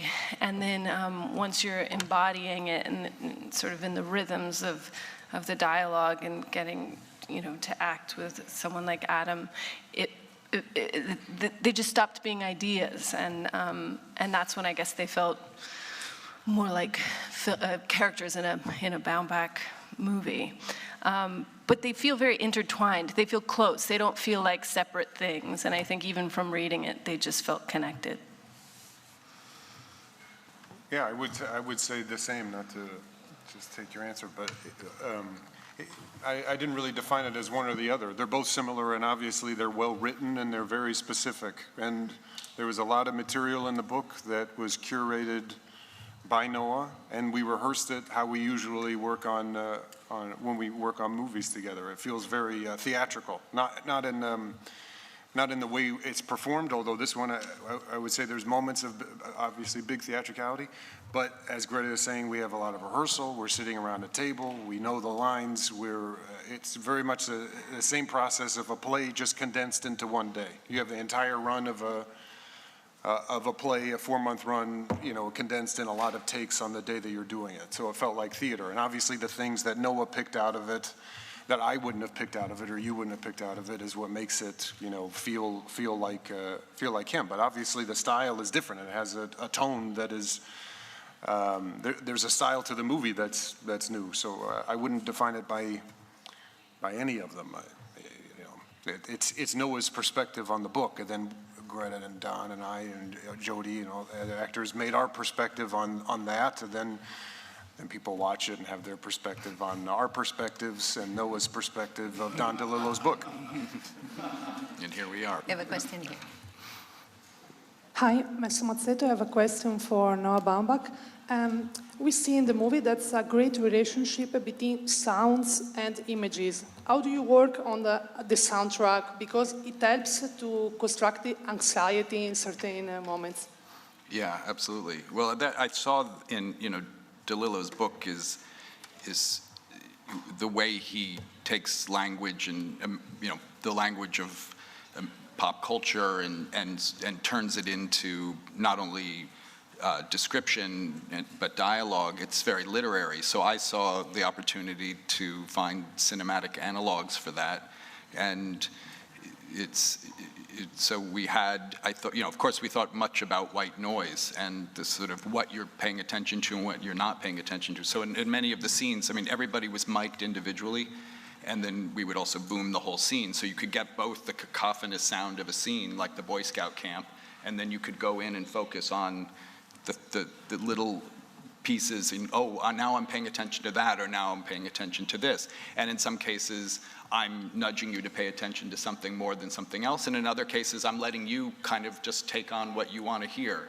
And we thought about that visually as well, that we'd have both these, you know, and we shot 35 millimeter anamorphic film, which is, you know, both was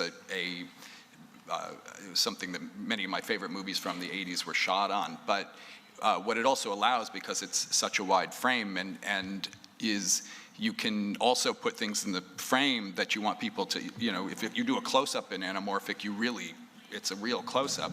If you do a wider shot, you can see so many things. You look at the supermarket, it's just color, you know, and it's beautiful.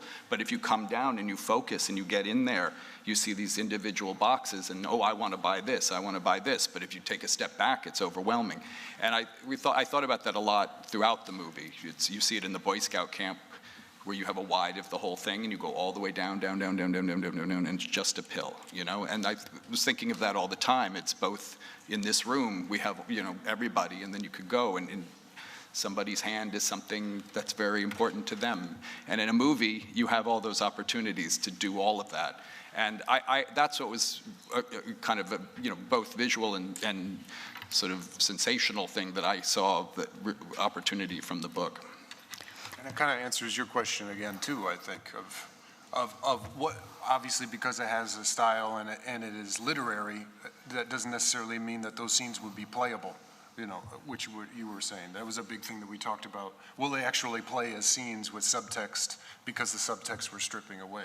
And then that's because you picked the things that you picked and we had those backs, you know, we changed it a bit. I have a follow-up question on style for Noah.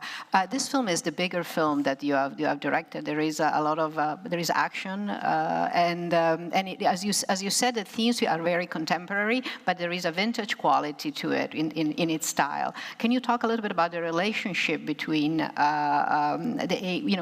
cinema of the 80s, which you just hinted on, and in the colors and in Yeah, absolutely. Well, I saw.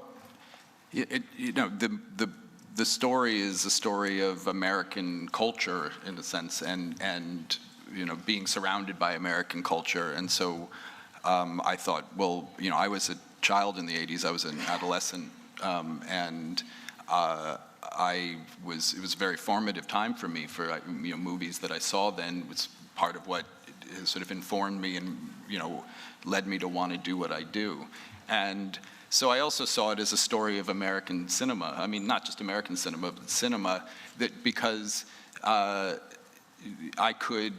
because of the sort of genre elements and the tonal shifts that were available to me, I could use this language. You know, it's like, you know, people would, close with Brian De Palma, who would talk about how, you know, he would say, oh, you use those Hitchcock shots. And he said, well, no, Hitchcock created a film language that's available to us now. And I thought of that in terms of sort of a lot of language of the time period, the 80s noir. I thought of, you know, I don't know if you would, probably somebody would say I shouldn't call it noir because it's not from the time, but that color noir of the 80s, or the disaster movies, the romantic comedies, you know, the family on vacation movies, you know, all of that's inside of this. And so I thought, well, this language is available to me, so I'm going to use it. And there's a coherence in that because DeLillo laid it all out for me. So that was very exciting to me. I mean, you know, I think people already said to me, well, I haven't seen you do this before, but the material hasn't called for it, and this material really did. I think there was a question there. Hi. I so enjoyed all the performances, but one of the things that really struck me was the difference between Mr. Cheadle's response and Mr. Driver's to what was happening, the events. You had very different reactions, and it made me think of the pandemic and how everybody responds differently. I wonder if you could just talk about if that informed your performances and maybe any reaction that you have to that. Thanks. Well, the Bible is obviously the script and the book and Noah's vision, and our approach was dictated by all of those things. And I think that Murray is someone who, as we talked about him, and as Noah and I ideated around who he was, he sort of is in it, but not of it. He's kind of above it, but he's also inside of it. And he sort of, for me, existed on some sort of like elliptical plane around this stuff. You know, he's like sort of the chorus at some point, so he's emotionally attached, but somehow he can also be detached whenever he decides to be. So it was I think we found a lot of interesting things about him. I haven't seen it yet, I'm excited to see it, because we tried to put a lot of things in there that aren't necessarily Easter eggs, but his little picadillos are very curious as far as how they refer to what's happening. So he, at some point, feels like he's absolutely affected by it, but also likes to stand outside of it as a philosopher and just look at it in a very objective way, and isn't somehow, bandied about by the same kind of fear that everybody else is. He's like, yeah, this is how it works when you're in these situations. There. Petra Erdmann from the Austrian Broadcasting Corporation. Hi, I'm here in the back. Oh, sorry. I apologize. I'll keep it short. No, I apologize. Do you ask how the pandemic, if that influenced? Yes and no. In that when we're playing the scenes, as Don is saying, we're not thinking of the pandemic. We're thinking of the scenes. But obviously, you can't ignore moments when you're holding a mask. That is suddenly it's a language that we're more comfortable with. Had we made this movie before the pandemic, that would have been so. But I can't think of any off the top of my head of moments that specifically made its way into scenes of like, oh, this is happening now. Maybe we should. It was pretty much what was written in the script. We just played that, and then whatever people draw, as far as that was what was fun to play about the character, was that he was so stressed. To answer your and doing his best to pretend that he wasn't stressed. That everyone's going to eat food, and we'll have dinner, and we'll have a cake and pie, and that was one of the fun things about it. That was longer than I was hoping. So, thanks. I'm Petra Erdmann from the Austrian Broadcasting Corporation. Hi, wonderful film. Thanks, Noah Baumbach. Would be a question to you about the film music. It was Danny Elfman composing the film music, and he had done a lot of things with Tim Burton as well. It's a dark comedy in a way, your film as well. Could you comment how important Danny Elfman's sound was for you, and what does film music adds to your film in general? And you always work also with James Murphy from LCD Sound System. If you could comment a little bit about your choice and the importance of film music for you. Sure, yeah. Well, I hadn't worked with Danny before, but when I was sort of going to what Julia was saying before about thinking about the period and the tonal shifts in the movie, and I thought that Danny would be ideal for that, because I've always felt in his music there's always many layers going at once. And he always has a sense of humor embedded in it too. And he's worked, as you say, with Tim Burton. He's also worked with Gus Van Sant. He's done so many different kinds of movies, and so it was exciting to work with Danny, because I'm such a fan of his, but also we went back even to his own scores from the time period. We were listening to Midnight Run again, and things that he had long put to bed, I think, but I brought back out for him. And we were listening to other scores from the period, and as well as sort of classic American, sort of, for lack of a better way to describe it, Aaron Copland, which actually begins the movie in Murray's car crash reel. And so it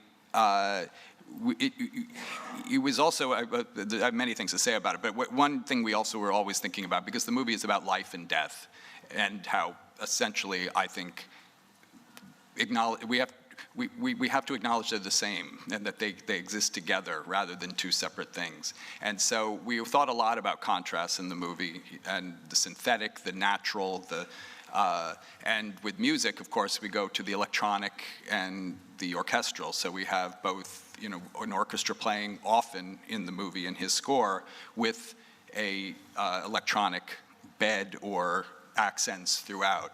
So that was something, there's some very sweet romantic music in the movie, and then there's also some like kind of pulsing, we're going into the night music that reminded me of Tangerine Dream or other great scores from the 1980s. James, I told James who's LCD Sound System, because I had designed in the script this idea for this dance at the end in the supermarket, that I said essentially write the song you would have written if you were writing music in 1980, 85, and write a really catchy, fun song about death. There. Hi there, Ben Dalton from Screen International. A question probably best answered by David or Noah. There were some wonderful performances from the younger actors in the film, especially from May and Sam Nivola. Could you talk a bit about how they came to be involved in the film, and did you ask permission, talk to their parents at all? You know, what was the thanks as well to their parents at the end of the film? What was their involvement? Well, if you've ever had kids who were in a movie, their parents deserve thanks, I think. Well, I've known Emily and Alessandro, Emily Mortimer and Alessandro Nivola. They live in Brooklyn, and so we've known them for years and admire them both tremendously.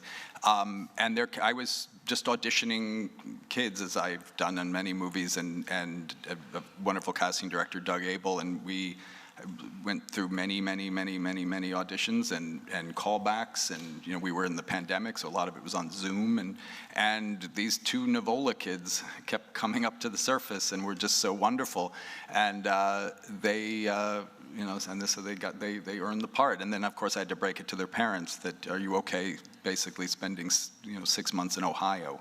Ohio was actually turned out to be an amazing place. We all really loved being there, but to be away from home and to be, you know, essentially set parents when they're often the people in the movie.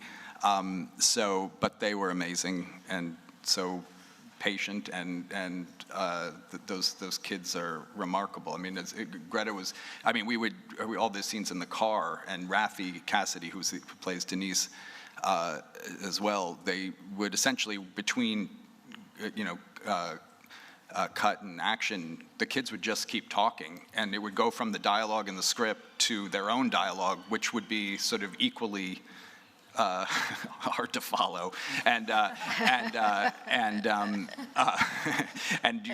be on, listen, I'd be at the monitor at the camera with the headphones on, and I'd see Adam and Greta like looking behind their shoulders, like what are they talking about? And then we'd start the scenes again, and then they would just go into the dialogue from the movie.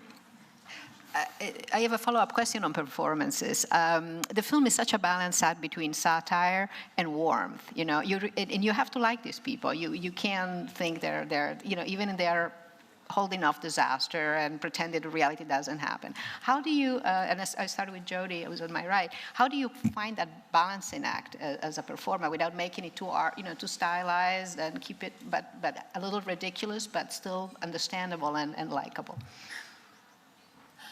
I don't know. I don't know. That's my answer to that. I kind of feel like that's life, though, right? I mean, it's a mixture of the absurd and the beautiful and warm and sad. And I mean, it's just, I think we're all used to kind of walking those lines in our own lives. So in a way, it feels more realistic, almost. Yeah.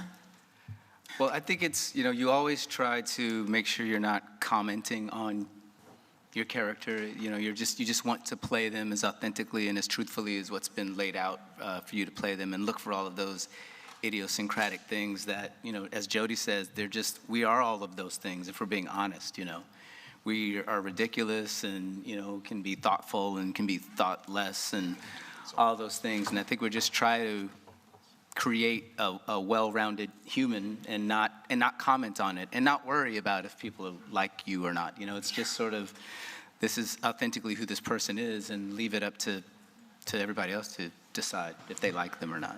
I think it's more about trying to be relatable than being likable. I was lucky enough to be, because I know the director, I was able to be on set while Jodie and Adam did their long scene through the chemistry lab, and it was so fun because it was like I don't know, it almost felt like a play again, because it was like long takes and there were all these props, and it was really funny and also really mysterious and sort of harrowing at the same time. And there was something about it that it was like every take was hilarious and also sort of disturbing, and it was just one of the times I happened to be there and I wasn't acting, so I got to see it, which is always, then you're like, well, they know what they're doing. That's right. Then I'll just do what they're doing, and then I'll be okay. Adam, you wanna add anything? Your character lead us into the film. We have to believe you to get into this film. What did you like about this man? I was hoping to answer the first question. Oh, okay. Sorry, I'll skip that one. No, please answer it. I would just, by saying what everybody else is saying, that it's also the rules, what Noah was also saying earlier about, being asked to do stuff. It's the rules of this one are different than, I feel that people are theatrical. They do all of those things and it's all true. It's just the boundaries of this movie were here as opposed to, they're wider, whereas it's something else that it wouldn't make sense within that world of that movie, but in this one we had a broad scope of options, and so much, external things going on that there was a lot to respond to with the toxic event and the cars and the kids and the period, there was a lot of things to play with. I'll just skip over the other question. Okay. I mean, I like the character, but I can't even answer. There's a question here. No, she. Hi. Thank you for your film. This is a question for Director Baumbach about the production location. So, what went through your thought process? Could you share your thought process in choosing Ohio as a production location, and what were some things you were looking out for when you were reading the book? Thank you. Yeah, absolutely. The novel takes place in a fictional college, in a fictional town, in a fictional city. So it both created options and so. But I had a sense it felt like somewhere in the Midwest, and so Jess Goncher was the amazing production designer that built that supermarket and that motel and those barracks and the Gladney home. He went out ahead and went to many cities and sort of outlying areas of many different places around, sort of outside New York and then further, and Ohio we just kept coming back to, and then I joined him and we went to, and it's just, it's a very distinct place, and it was a great place to shoot because they're not as, in some cases, used to having movies there, and so many of the people in the background at the college, those people in the college in the beginning who were the kids and those are real kids and their parents who live there and aren't actors, and the people at the barracks, many of them are not actors. They were just people who wanted to be in the movie, and I auditioned them and they were wonderful, and it was the best experience I've had with sort of bringing a community into a movie. New York now, everyone's so bored and jaded and annoyed that you're on their street, and and you're running into Blue Bloods on the next corner, or anyway, this is a TV show, I think. They still make Blue Bloods? Okay. So it was really wonderful, and we had so many different, there's so many different environments in the movie too. So we have Oberlin, which there's so many universities also in Ohio. So we had Oberlin is where their house, the Gladney's house, was. We took over an empty Walmart, which we built all the sets on. We were in Akron. We were in a town called Wellington, which became Blacksmith. There was so many, Kent State, all these that amazing cafeteria, and then downtown Cleveland, where you have those. They have these amazing bridges in Ohio that all intersect, and you have trains, and I don't even know how it's legal, but it's really beautiful and wild, and so it really became great opportunity to sort of set these tableaus. I think we have time for one more. Hello, Helen Barlow from the Australian newspaper. I have a question for Adam. Did you see, when I was looking at your character, I was thinking, he must have wondered what he would look like in 10 years or 15 years' time. The receding hairline and the gut. I mean, did you put on weight? And you obviously haven't seen it yet. What was it like to... I know, I saw it. Oh, did you? And so did you see an older self? Did it freak you out? And just quickly... No, I'm very satisfied where things are going. It's like a window into the future, and I'm ready. Yeah, it looks great. Could you talk about the look, though? How you and Greta, did you think about casting him in as your Ken doll? Of course. No. Yeah, we talked about... Mike, the microphone. Jesus. Yeah, we talked about the look and that I don't have a receding hairline, so we thought we'd add that, so we did. We had this guy, Scott Wheeler, who came in and did an amazing job. And Alexis Continente did the wig. And I put on weight, and as a backup, we had a backup stomach, and then we didn't need the backup stomach. And then it was just my weight, and that was uncomfortable. I mean, what else can I say about it? I'm making shit up now. Well, you see, sorry, I was saying, well, you see with all of them, I mean, this is something that, there are many things I did on this movie that I wouldn't be appropriate for movies I've made in the past, but there is a performative element going to what you were saying, because it's both real and unreal at the same time, or real and, as Jody said, more real at the same time. And so everybody, you know, I think everybody on this stage, except David Heyman, was in a wig, and because it. And you wore one, which was weird, because you really didn't have to. Still have it